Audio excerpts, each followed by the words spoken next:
我发现他出轨那天只是个普通的周五，他和往常一样开完小组会回到家，可却胃疼到昏迷，衣服上沾了麻辣火锅的味道。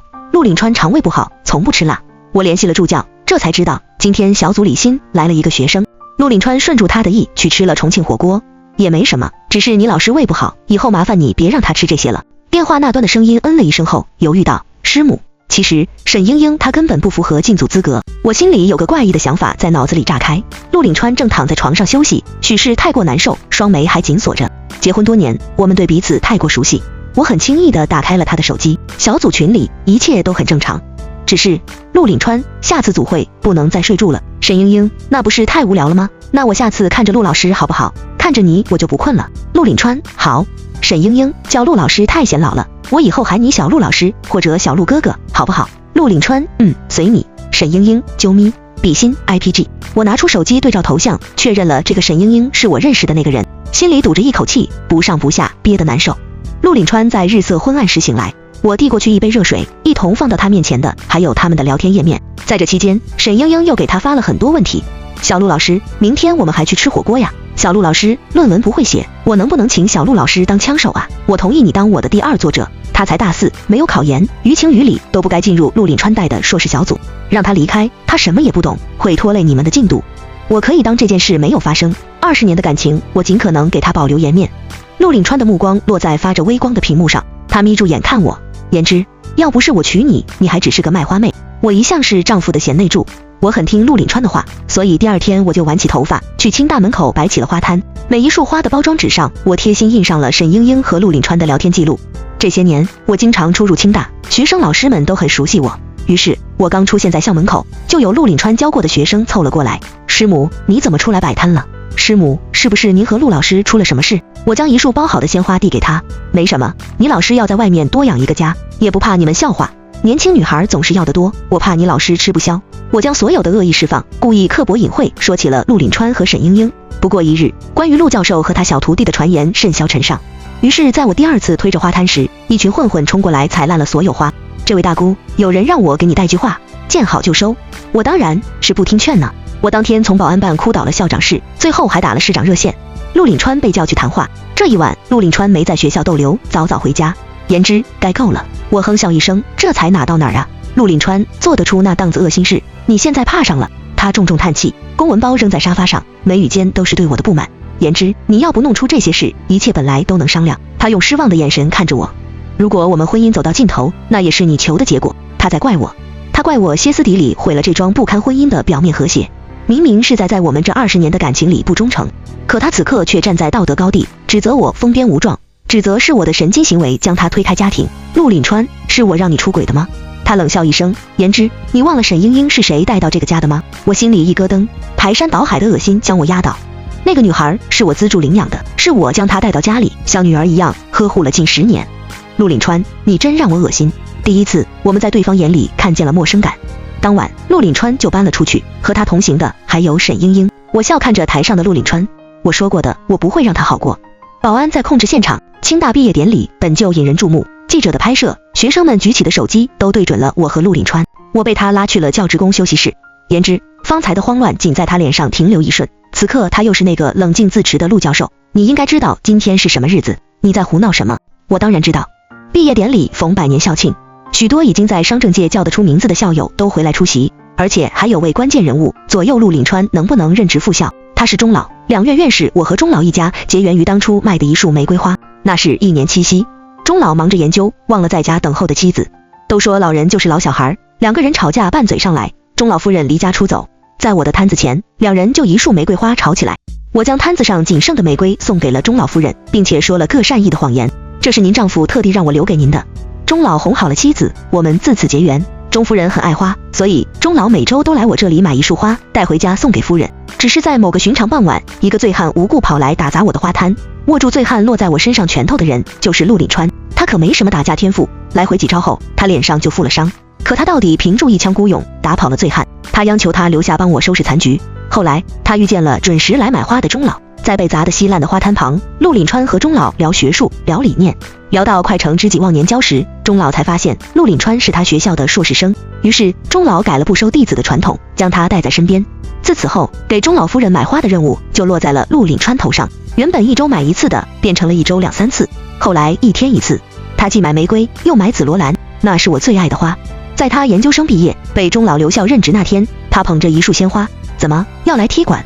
我看着他怀中鲜艳欲滴的紫罗兰，陆岭川单膝跪地求婚，一切都顺理成章。结婚后，我在家办公写小说谋生，陆岭川这才知道我也是文学系出生，卖花只是副业，毕竟写小说的行业太卷了。如今花依旧，人面已非，只剩唏嘘。不过还好，这辈子也就遇到了这一件糟心事，遇到了陆岭川这一个人渣，从头再来还不晚。言之，我给你机会出去解释。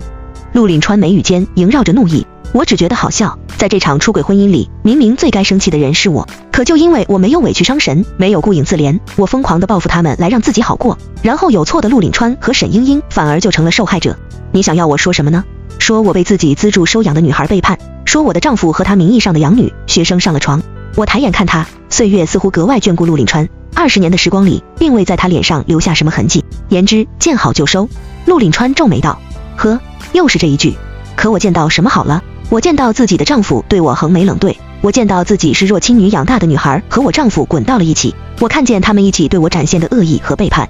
陆岭川，你没资格说我。我笑着笑出了眼泪，心口堵着的那口气再也咽不下去。我撕扯着陆岭川的院士服，里面露出熟悉的衬衫，那是沈英英说过买给男朋友的。原来他们那么早就勾搭上了。陆岭川，我不会让你好过的。还有沈英英，我不是那种受了委屈会憋气的人。我歇斯底里的怒吼，我会让你身败名裂。还有沈英英，她是我从地狱就上来的，那么就该让她拉回去。我要让她爸妈还有所有人都知道，这个忘恩负义的白眼狼和他名义上的养父上了床。陆岭川眼中闪过异色，他用力抓住我的手腕。你做了什么？他的力道不断加大，我感觉自己双手快被捏碎。我笑得癫狂，我能做什么呢？我只想让他死。直到外场传来更为激烈的声音，陆岭川慌不择路冲出去。典礼台上，一个中年妇女一口一个死贱货勾引人的骚货骂着，在他身下，沈英英被他扇了一个又一个巴掌。沈母战斗力太强，保安们都愣在一旁。沈英英脸上的巴掌印已经，学士服被撕烂，露出里面的正好是他前几日给陆岭川发的图片。你们愣着做什么？还不快把人拉开！围观的保安这才上去阻止。沈母也没怎么挣扎，痛痛快快松开手。在我和他视线交汇时，我满意点头，已经可以了。打得不算重，哪怕去鉴定，连个轻微伤都算不上。但是在这样的场合，沈英英小三的名声将会一辈子跟住他，他本该光明的未来已经没了。我心中的不快稍稍减了几分。陆岭川将沈英英护在怀里，看向我的眼神冰冷。言之，你太过分了。我冷笑，我过分。他既然当得了小三，还受不起这顿打。他转身欲走，我喊道：陆岭川，你现在抱他出去，就再也洗不清了。他顿住脚步，没有转身。言之，这不就是你想要的吗？你不就是想证明我出轨，证明我和英英是真爱吗？现在如你所愿。陆岭川离开后，围观的学生也在有序退场，落在我身上的目光有同情，有不解，有埋怨。这场闹剧到头来好像什么都没拿到，只是单纯对沈英英发泄一场，然后证明陆岭川真的对她上心，而我失去丈夫，婚姻失败。刚刚的撕扯里，沈母也不算完全占上风，她脸上也落了伤，她佝偻着身子，脸上挂着讨好的笑。陆太太，你吩咐的事情我已经帮你做了，就是我儿子上学资助的事情，你放心，答应的事情我会做到。我说，沈母的小儿子今年刚上高中，沈英英并不是沈母亲生女儿，她是沈父和村子里的寡妇搞破鞋生出来的，所以她自小就不受沈母待见，吃尽了苦头。我遇到沈英英那年，她还只有10岁，沈家却要将年幼的沈英英送去工厂打工赚钱养全家。她在我去学校资助的时候，直接跪在了我面前，她目光坚定，一心想要念书，想要出人头地。我在她身上看见了自己的影子，如果当初也有人肯拉我一把，我或许不会走得举步维艰。因为想到自己，我愿意给沈英英撑伞，愿意给她光明璀璨的人生。我资助了她，更是在得知她的身世，尤其知道她睡在猪圈里的时候，我果断给了沈母一笔钱，将她带回家照顾。10多年的时候，我们不是母女，却亲如母女。我能接受陆岭川出轨任何人，却不能接受被我视作女儿的沈英英爬上了我丈夫的床。尤其是在我看见她和陆岭川不正当聊天记录的那个晚上，她穿着性感的睡衣，旁若无人的来我面前炫耀。言之，虽然这些年是你养了我，但是钱都是小陆老师赚的呀。他鄙夷的目光落在我身上，你这副德行，我可真心疼小陆老师吃的那么差。我一巴掌甩在了他的脸上，他哭着去找陆岭川告状。事后我看着自己微微发红的掌心，心中除了痛苦，还有隐约升起的快感。原来只要他们不好过，我才能好过。既然是我将他从深渊拉出，从地狱托举出来，那再由我将他送回去，很公平，不是魔。陆凛川在医院里守了沈英英3天3夜。几天后，我接到了沈母儿子带着哭腔的电话：严阿姨，我只能找你了，求求你救救我妈妈。在他断断续续的叙述里，我大致拼凑出事情的真相。在陆凛川的操作下，沈英英报警后验伤是轻伤2级，足以拘留罚款沈母。沈母今早已经被带走。陆凛川的人离开前还说了一句话：只要沈母供出其他人，或许就能免除这些。沈母儿子哭着说：严阿姨，我妈妈让我告诉你，她什么都不会说的。我安抚了她几句后，向她保证她妈妈不会出事。陆凛川动沈母只是杀鸡儆猴，他真正的目标是我。果不其然，他的电话很快打了过来。我已经和学校商量好，今天下午你出席记者招待会，将一切事情澄清。如果你需要精神病诊断书，我也可以给你出具。看来学校那边是准备保下陆凛川了。我低声笑了，我要是不配合，会怎么样？他的声音里压抑着怒气。言之，你别逼我，我们之间我不愿走到撕破脸的程度。如今还算和平吗？我笑出了眼泪，但最终我答应了去记者招待会。一路上我刷到不少关于就今天这场招待会的新闻推送。清大教授出轨学生事件引擎正是嫉妒心太重，胡乱编造。教授夫人为保地位，当场向女学生磕头认错。是养女也是发泄工具，爆料教授夫人体罚养女那些年。我赶到记者招待会场地时，已经坐满了记者。一看见我，所有人围了上来，闪光灯晃得我眼睛都快睁不开。陆夫人，您是否真的体罚资助的女学生？陆夫人，据说你有严重的心理疾病，是不是因为这个原因，所以你对出现在陆教授身边的女性都有敌意？陆夫人，你今天除了来澄清，据陆教授说，您还要给资助学生下跪道歉，请问是真的吗？我勾唇一笑，下跪道歉么？那你们一会儿可要好好拍，我怕自己动作太快，你们抓拍不到。我避开人群走向后台休息室，陆凛川正在给沈英英喂水。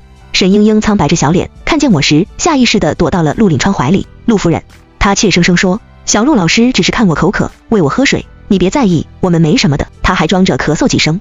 我挑挑眉，没事，你们继续，都抱着喝了，我建议你们嘴对嘴，干净又卫生啊。沈英英红住眼，争辩道，陆夫人，我敬重你花钱资助我，可是我的人格不允许你诋毁我。我和小陆老师一直发乎情，止乎礼，没有你想象的那么不堪。言之，别忘了你今天的正事。陆凛川放下手中水杯，我们3人落座到记者招待会面。沈英英最先拿到话筒，她扮演了一位无故受害的纯良女学生。陆师母，我记着你这些年对我的恩情，但是你污蔑诋毁我和老师，如果今天你不敬茶磕头道歉，这件事我会保留追究责任。一杯热茶在我面前冒着热气，啪，滚烫的茶水随着我的巴掌一起落在了沈英英脸上。她惊叫着捂着脸，精心设计的小白花造型瞬间坍塌。我将一叠照片扔在了地上，这是沈英英无数次挑衅我发来的她的陆凛川的亲密照。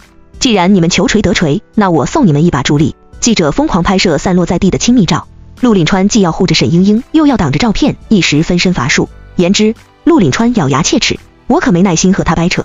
我看了眼一旁的记者，询问他是否拍下了我打沈英英的画面，他冷冷点头。我笑道，那记得发我一份。如此喜事，当然全网共享，普天同庆。陆凛川愿意再次见我，是钟老从中撮合。我和陆凛川这一桩姻缘，钟老和夫人总是自夸，得益于每周买的那束花。这些年，陆凛川是钟老一手提拔上来，于公于私，他都不愿意见到我和陆凛川闹出这样。小陆，看在我的面子上，那个女学生的事到此为止，你们2个以后好好过日子。陆凛川没有应声，只一口闷了眼前的酒，酒杯被倒扣在台面上，一点也没有给钟老情面。钟老，这些年感谢您的栽培，可我能走到今天，也不全是看在您的面子上，我自己的能力你也清楚。钟老，您身体也不好，不该插手的事情就不用管了。您这几年身体也不好，不该插手的手也可以放放了。钟老气得浑身发抖，而陆凛川则匆忙离开。没别的原因，沈英英刚刚给他发了个撒娇的语音，说他饿了，想吃陆凛川做的菜。陆凛川对他还真上心。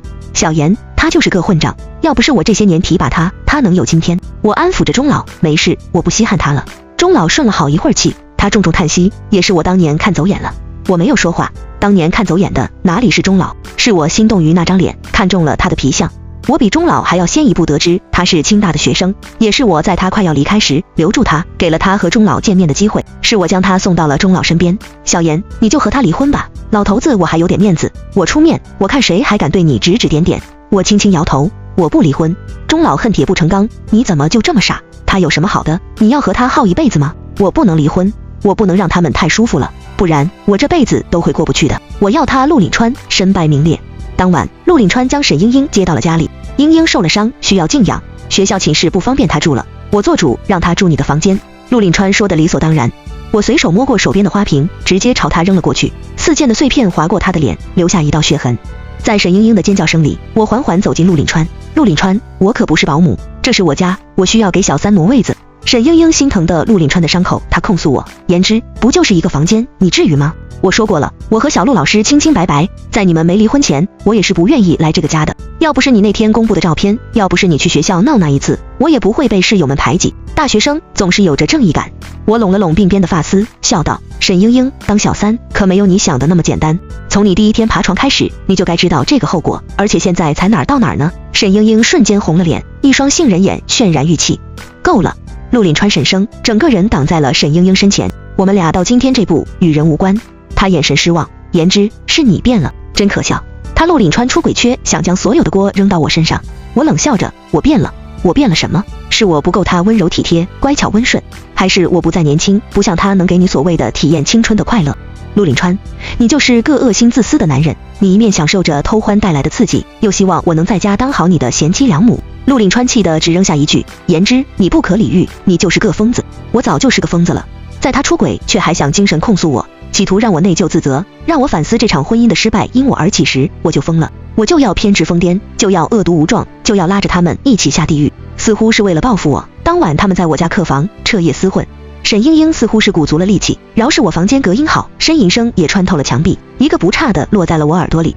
我看着监控里传来的画面，正是瞌睡了就送枕头。他们送我这一晚限制级的视听享受，我明天也该好好送他们一份大礼。次日一早，沈英英穿着轻薄的蕾丝裙，容光焕发站在了我面前。呀，言之姐，你怎么又不化妆？看着真恶心啊！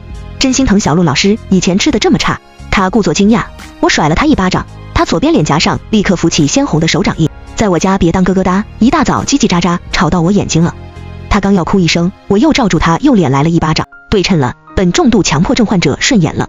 他嘤扑进了陆岭川怀里。小陆老师，言之打我，你要帮我。陆岭川皱眉看我，2对1，我可不傻，我聪明的离开。当在学校相遇时，陆岭川又皱起来眉头，他怒意不减，言之，学校不是你胡闹的地方。我笑笑，放心，今天是你最重要的日子，我不会乱来的。陆岭川眼中仍有犹豫。你能当上副校，我也有面子，不是魔。今天是陆岭川的好日子，他将在全校师生面前述职上任。